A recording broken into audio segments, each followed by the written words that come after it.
दिल्ली में कोरोना के बेतहाशा मामलों को बढ़ता देख दिल्ली सरकार ने बड़ा फैसला लिया है। दिल्ली में तत्काल प्रभाव से नाइट कर्फ्यू को लागू किया गया है।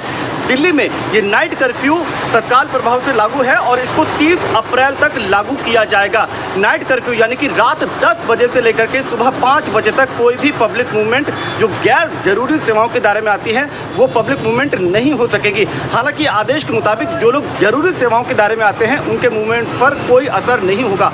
आदेश को बारीकी से समझे तो वो कुछ इस तरीके से है कि जो लोग जरूरी सेवाओं के दायरे में आते हैं जैसे कि डॉक्टर, नर्स या पैरामेडिकल स्टाफ, वो मूवमेंट कर सकेंगे नाइट कर्फ्यू के दौरान। उनको अपना आईडी कार्ड दिखाना होगा। ठीक इसी तरीके से मीडिया कर्मी भी मूवमेंट कर सकते हैं, लेकिन उनको अपना आईडी या फिर ई पास दिखाना होगा। जिन लोगों को एयरपोर्ट या रेलवे स्टेशन या बस स्टेशन जाना है वो भी यात्रा कर सकते हैं, लेकिन उनको अपना ज़रूरी टिकट जो सुरक्षाकर्मी हैं उनको दिखाना होगा। यानी कि ज़रूरी सेवाओं से जुड़े लोगों को मूवमेंट में कोई दिक्कत का सामना नहीं करना पड़ेगा। ठीक इसी तरीके से पब्लिक ट्रांसपोर्ट के मूवमेंट पर भी खास दिक्कत नहीं आएगी। यानी कि पब्लिक बस हो, ऑटो हो, इस तरीके के ट्रांसपोर्टेशन के मूवमेंट में किसी प्रकार की कोई दिक्कत नहीं आएगी। आदेश में इस बात का भी जिक्र किया गया है कि इंटर स्टेट और इंट्रा स्टेट मूवमेंट पर भी कोई रोक लागू नहीं होगी और मालगाड़ियों को या फिर जो ट्रक का मूवमेंट है उस पर भी कोई रोक लागू नहीं होगी इस नाइट कर्फ्यू के दौरान।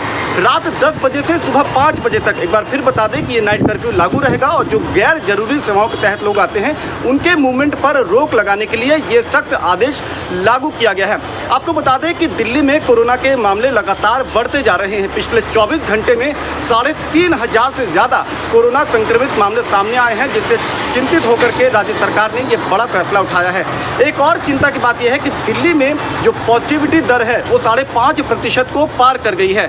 WHO के मुताबिक राज्य में अगर 5% का पॉजिटिविटी दर रहता है तो वो फिर भी एक नियंत्रित स्थिति का पैमाना है, लेकिन ऐसे में जब दिल्ली में पॉजिटिविटी दर 5.5% को पार कर गई है, जाहिर है दिल्ली सरकार ने चिंतित होकर के गंभीरतापूर्वक इस कड़े कदम को, नाइट कर्फ्यू के कदम को लागू किया है। 30 अप्रैल तक ये कदम लागू रहेगा और कोशिश यही है कि जो चेन डेवलप हो रही है, जो चेन बन रही है वायरस फैलने की, इस चेन को तोड़ा जाए, गैर जरूरी लोगों को और इस तरीके के मूवमेंट पर रोक लगाई जाए ताकि स्थिति को काबू किया जाए। लेकिन दिल्ली अकेला ऐसा राज्य नहीं है जहां पर नाइट कर्फ्यू जैसा सख्त कदम उठाया गया है।